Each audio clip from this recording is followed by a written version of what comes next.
Hello so guys, love story by Pradeep channel में आप लोगों का स्वागत है। एक सच्ची घटना के साथ फिर रूबरू होने जा रहे हैं। हम बताना चाहते हैं कि ऐसी घटना आप लोग सुन के हैरान हो जाएंगे कि आप लोग के यहाँ कैसी कैसी परिस्थितियाँ आती है और कैसे कैसे लोग हैं, ये आप लोग सोच के हैरान हो जाएंगे कि आखिर ऐसा होता क्यों है।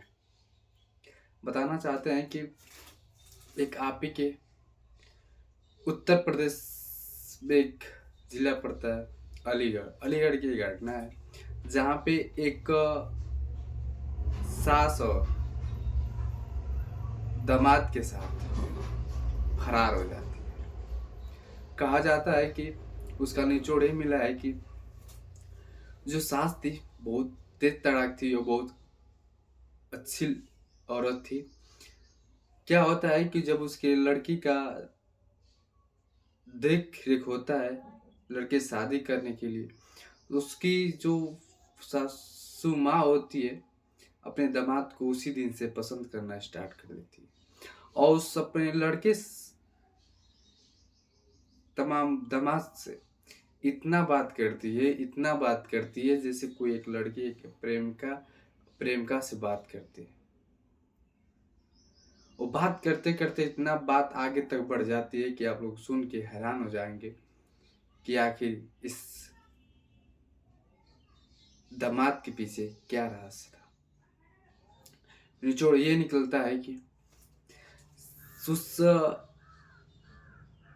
लड़के और उस सास का फोन पे इतना बात होता है कि वो एक दूसरे से मिलने के लिए बेताबू हो जाते हैं और शादी के मात्र 9 दिन बचे थे।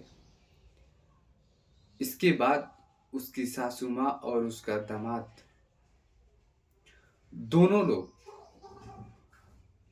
आपस में बात करते हैं कि अगर हम लोग एक दूसरे से मिल जाएं तो काफी बेटर होता। उसकी सासू माँ कहती कि अगर आप हमें बस स्टैंड पे नहीं मिलोगे तो मैं अपनी जान दे दूंगी। तुम फौरन वहां पहुंचो रात को करीबन 8 से 9 बजे। वो लड़का ये बात सुन के हैरान हो जाता है कि अब हम करें तो क्या करें। वो लड़का तुरंत अलीगढ़ बस स्टेशन पहुंचता है। पहुंचने के बाद उस सासू माँ को अपने लेता है और लेके वहां से निकल पड़ता है। अब उन दोनों में प्रेम जागृत हो जाता है। वहां से कुछ दूर वो लोग चले जाते हैं, जो कि वहां से मुजफ्फरपुर चले जाते हैं। इसके बाद पुलिस इन लोगों के पीछे पड़ जाती है। कहा जाता है कि घर से कुछ पैसे और जेवरात इन्होंने लेकर चले गए थे। जो इनकी बेटी थी उसका नाम था शिवानी। उस जो लड़के से शादी होने वाली थी, अब सोचिए उस लड़की पे ऊपर क्या बीतती होगी। उसके घर वाले बहुत परेशान हुए। इसके बाद पुलिस अलीगढ़ के थाना से उन लोगों को ढूंढने के लिए निकल पड़े। तो ये लोग फिर जब पता चला इन लोगों की मुजफ्फरपुर में लोग हैं, तो इसके बाद पुलिस इन लोगों को गिरफ्तार किया। गिरफ्तार करके फिर अलीगढ़ लाई। अरे जब थाना में पेश किया गया तो इन लोगों ने औरत का कहना था, शिवानी के माता जी का, कि मेरा पति एक नंबर का पियक्कड़ था और हमें हमेशा गाली गलौज देता था, हमें मारता पीटता था। इस वजह से मैं इनको छोड़ के जा रही हूँ और मैं अब उनके साथ नहीं रहूंगी। मैं अपने दामाद के साथ ही रहूंगी, मैं उनसे ही शादी करूंगी। जब ये बात मीडिया वालों को पता चलती है तो मीडिया वाले फौरन वहां पहुंचते हैं। इसके बाद उसके भाई को बुलाया जाता है। उसके भाई बुलाया जाता है तो उसका भाई बताता है कि हमारी बहन को ऐसा कोई दिक्कत नहीं होती थी। हमारे जीजा जी थे जो कि एक गुटखा भी खाते थे, तो वो पैसा उससे मांग के ही लेकर जाते थे। और ये औरत ऐसी क्यों बदतमीज तरीके से बात कर रही है। ये हमारी सिस्टर है तो क्या करी, इसको कड़ी से कड़ी सजा मिलनी चाहिए। और जेवरात और पैसा ये दोनों ने लेकर घर से भागे हैं। ये बात सोशल मीडिया पे चर्चित होती है। इसके बाद उस औरत से पूछा जाता है कि क्या तुम सच में पैसा और जेवरात लेके तुम गई हो। तो वो औरत कहती कि हम कुछ नहीं ले गए, सिर्फ फोन और 200 रुपये मात्र ले गए। पुलिस उसे अंदर ले जाके बुलवाना स्टार्ट कर देती है। लड़के से पूछा जाता है, क्या तुम अपनी जो सासू माँ से शादी करोगे?